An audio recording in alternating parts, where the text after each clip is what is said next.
அனைவருக்கும் வணக்கம். கன்னிராசினியர்களுக்கு சனி மற்றும் சூரியனுடைய பார்வை ஏற்பட போகும் அடுத்த 7 நாட்கள் உங்களுடைய வாழ்வில் 23/8/2024 முதல் 29/8/2024 வரை உள்ள அடுத்த 7 நாட்களில் உங்களுடைய வாழ்வில் இவை நடந்தே தீரும். அப்படி என்ன மாதிரியான நன்மைகள் எல்லாம் ஏற்பட இருக்கு, கிரகநிலைகளின் ரீதியாக அமையிருக்கும், சாதகங்கள் என்ன, பாதகங்கள் என்ன, மேலும் என்ன மாதிரியான முன்னேற்றங்கள் எல்லாம் ஏற்பட இருக்குது. இந்த சனி பகவானின் மீது ஏற்படும் சூரியனுடைய பார்வையின் காரணமாக கன்னிராசினியர்களுடைய வாழ்வில் குடும்ப சூழ்நிலை ரீதியாகவும் உத்தியோகம், தொழில், வியாபாரம், கலைத்துறை, அரசியல் துறை, மாணவ மாணவிகள், விவசாயத்துறையினர், பெண்மணிகள் என அனைவருக்குமே என்ன மாதிரியான நன்மைகள் எல்லாம் ஏற்பட இருக்கு என்பது குறித்தான முழுமையான பதிவு தான் இந்த வீடியோல நம்ம விரிவா பார்க்க போகிறோம். அந்த வகையில கன்னிராசினியர்களுக்கு கிரகங்களுடைய சஞ்சார நிலைகள் என்ன இந்த வாரத்தை பொறுத்த வரைக்கும் என்று பார்க்கும்போது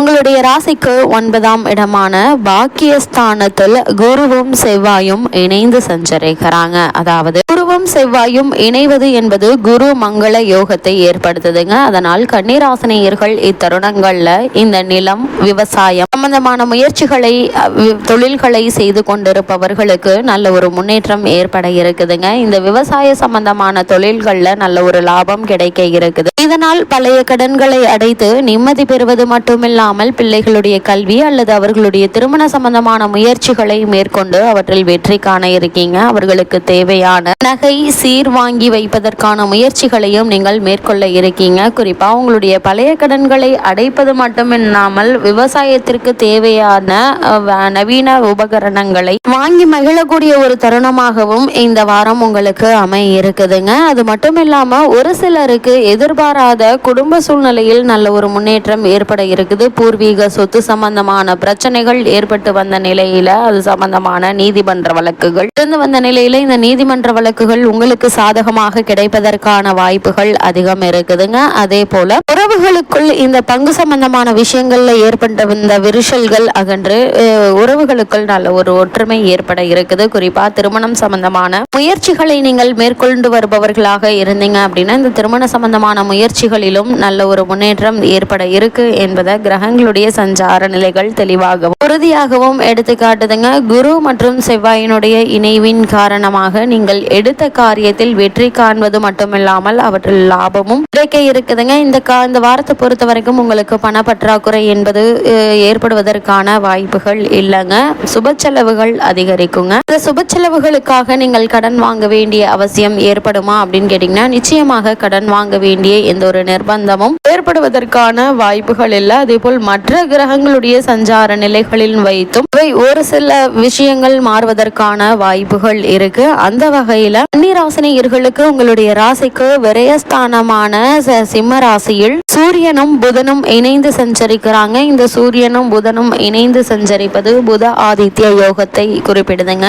ஆனால் இந்த ஸ்தானம் என்பது விரயஸ்தானம் என்பதால உங்களுக்கு உஷ்ண சம்பந்தமான உடல் உபாதைகள் ஏற்படுவதற்கான வாய்ப்புகள் அதிகம் இருக்குது. அதே போல் எந்த ஒரு விஷயத்தை செய்வதாக இருந்தாலும் முன்கோபம், உணர்ச்சி வசப்படுதல், கோபப்படுதல் இது மாதிரியான உணர்வுகள் உங்களுக்கு அதிகரிக்குங்க. இதனால் யார் என்ன சொல்ல வருகிறார்கள், என்ன செய்கிறார்கள் என்பதை புரிந்து கொள்ளாமல் முன்கூட்டியே அவற்றால் ஒரு சில பிரச்சனைகளை நீங்களே எடுத்து கொள்வதற்கான வாய்ப்புகள் அதிகம் இருக்குது. கூடுமான வரைக்கும் கன்னிராசினியர்கள் இந்த வாரத்தில் பொறுமையாகவும் நிதானமாகவும் சூழ்நிலையை கையாள்வது மிக மிக அவசியங்க. அதே போல் உத்தியோகத்தில் சக ஊழியர்களுடன் உரையாடும் போது உங்களுடைய சொந்த விஷயங்களை பற்றியோ அல்லது சொந்த கருத்துக்களை சொல்வதையோ குறைத்து கொள்வது நல்லது. நீங்கள் உண்டு, உங்களுடைய வேலை உண்டு என்றிருப்பது நல்லதுங்க.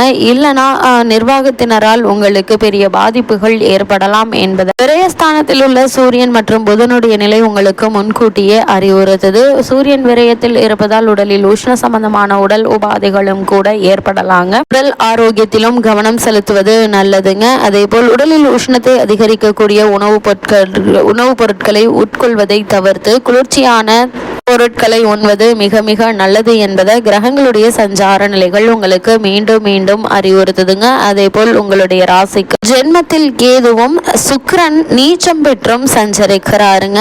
இந்த கன்னி ராசி என்பது சுக்கிரனுக்கு நீச்ச ராசியாக இருப்பதால் ஒரு சில பின்னடைவுகள் ஏற்படுவதற்கான வாய்ப்புகள் இருக்கு. சுக்கிரனை பொறுத்த வரைக்கும் அவர் அள்ளி கொடுக்கக்கூடியவர். ஆனால் அவர் தற்போது நீச்சம் பெற்று இருக்கிறாரு. இந்த நீச்சம் பெற்ற புதன் சுக்கிரன் புதனோடு இணைந்து சஞ்சரித்தால் எதிர்பாராத நீச்சபங்க ராஜயோக பலன்கள் கிடைத்திருக்குங்க. ஆனால் தற்போது கேதுவோடு இணைந்து சஞ்சரிப்பதால விரயங்கள் ஏற்படுவதற்கான வாய்ப்புகளே அதிகம் இருக்குது. அதாவது எந்த வகையில் பணம் வந்தாலும் அவற்றை எதிர்காலத்திற்கென்று சேமித்து வைப்பதற்கான சூழல் கிடைக்காதுங்க. ஏதாவது ஒரு வகையில் விரயங்கள் செலவுகள் என்பது ஏற்பட்டு கொண்டேதாங்க இருக்கும். இந்த செலவுகளை சுப செலவுகளாக மாற்றும் பட்சத்தில் அவற்றில் உங்களுக்கு வெற்றி கிடைக்கும் என்பதால் அதற்கான முயற்சிகளை நீங்கள் தாராளமாக மேற்கொள்ளலாங்க. கேதுவை பொறுத்த வரைக்கும் உங்களுடைய ஜென்மத்தில் சஞ்சரிப்பதால ஆன்மீக சம்பந்தமான பயணங்கள், பாடல் பெற்ற திருத்தலங்களுக்கு சென்று வரக்கூடிய வாய்ப்புகள் உங்களுக்கு கிடைக்க இருக்குங்க. உங்களுடைய மன ஆன்மீகத்தில் அதிக நாட்டம் கொண்டிருக்கும் என்பதை கேதுவினுடைய இந்த ஜென்ம ராசி சஞ்சாரம் உங்களுக்கு அறிவுறுத்துதுங்க. அதே போல கன்னிராசினியர்களை பொறுத்த வரைக்கும் உங்களுக்கு உங்களுடைய ராசிக்கு 6ஆம் இடமான ரூண ரோக சத்ரு என்று சொல்லக்கூடிய கடன், எதிரி, வியாதி ஆகிய ஸ்தானங்கள்ல சனி பகவான் வக்ரம் பெற்று சஞ்சரிக்கிறாருங்க. அதாவது கும்பராசியில் சஞ்சரிக்கும் சனி பகவான் இந்த வாரம் முழுவதுமே வக்ர இயக்கத்தில் இருக்கிறாரு. சிம்மத்தில் சஞ்சரிக்கும் சூரியன் அவரை பார்க்கிறாருங்க. இதை பகை கிரகங்களுடைய பார்வை அவ்வளவு நல்லதல்ல என்று தாங்க சொல்ல வேண்டும். விரையாதிபதியான சூரியன் பலம் பெற்று பார்ப்பதால விரயங்கள் கொஞ்சம் அதிகரிக்க தாங்க செய்யும். இந்த விரயங்களை சுப விரயங்களாக மாற்றிக்கொள்வது உங்கள் கையில தாங்க இருக்குது. ஒரு சிலருக்கு வீடு மாற்றம், இடமாற்றம் பற்றிய சிந்தனைகள் அலமோதுங்க. ஒரு சிலருக்கு உத்தியோகத்தில் திடீர் மாற்றம் ஏற்பட்டு மன சஞ்சலத்தை கூட உருவாக்கலாங்க. சூரியனுக்கும் சனிக்கும் உரிய சிறப்பு வழிபாடுகளை மேற்கொள்வதன் மூலம் சந்தர்ப்பங்களை சாதகமாக்கி கொள்ளலாங்க. கிடைக்கக்கூடிய சந்தர்ப்பங்களையும் வாய்ப்புகளையும் பயன்படுத்தி கொள்வது